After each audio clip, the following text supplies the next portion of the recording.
चलिए अब CV3 start करते हैं, जिसमें हम किसी कंपाउंड का फॉर्मूला और नंबर ऑफ वॉइड्स कितने फील्ड हैं इन सब का पता करना सीखेंगे।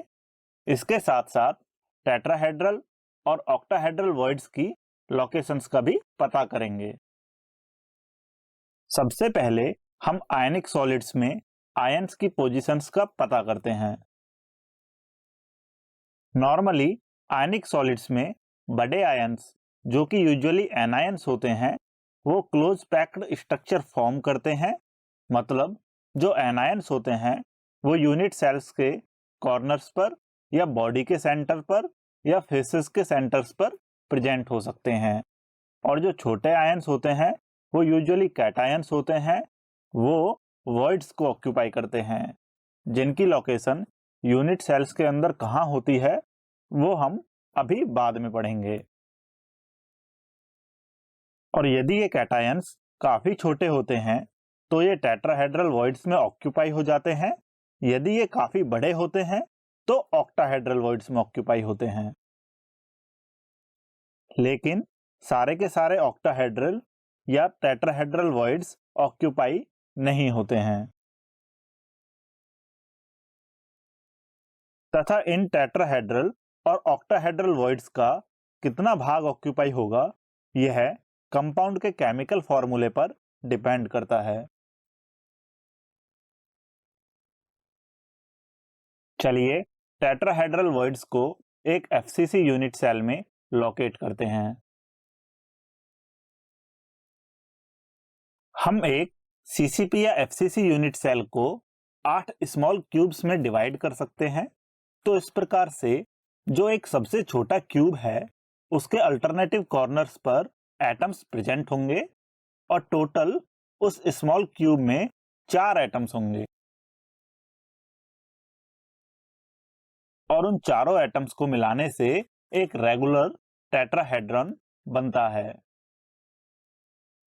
इस प्रत्येक छोटे क्यूब के अंदर एक टेट्राहेड्रल वॉइड होता है, और इस प्रकार पूरी यूनिट सेल में टोटल 8 टेट्राहेड्रल वॉइड्स होंगे। और जैसा कि हमने पहले पढ़ा भी था कि टेट्राहेड्रल वॉइड्स की संख्या क्लोज पैक्ड स्पेयर्स की संख्या के एकदम डबल होती है, इसको भी हम यहाँ से एक्सप्लेन कर सकते हैं कि CCP यूनिट सेल में 4 एटम्स होते हैं और टेट्राहेड्रल वॉइड्स इसके जस्ट डबल 8 हैं। चलिए ऑक्टाहेड्रल वॉइड्स को एक FCC यूनिट सेल में लोकेट करते हैं।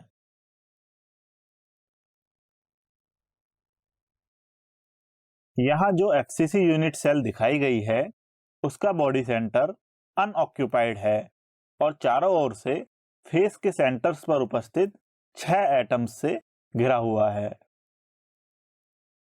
और इन 6 एटम्स को जोड़ने से हमें एक ऑक्टाहेड्रन जनरेट होता है।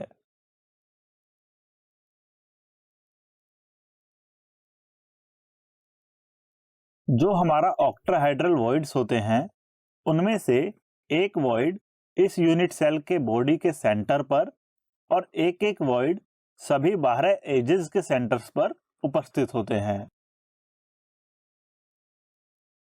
एजेस पर जो वॉइड्स उपस्थित हैं उनका कंट्रीब्यूशन एक यूनिट सेल के लिए 1/4 होगा, क्योंकि वे वॉइड्स 4 यूनिट सेल्स के साथ शेयर्ड हैं।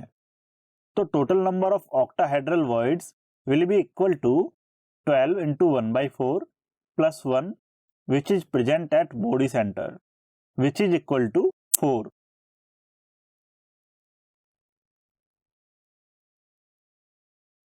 और हमने पहले पढ़ा भी था कि ऑक्टाहेड्रल वॉइड्स की संख्या क्लोज पैक्ड स्पेयर्स की संख्या के बराबर होती है।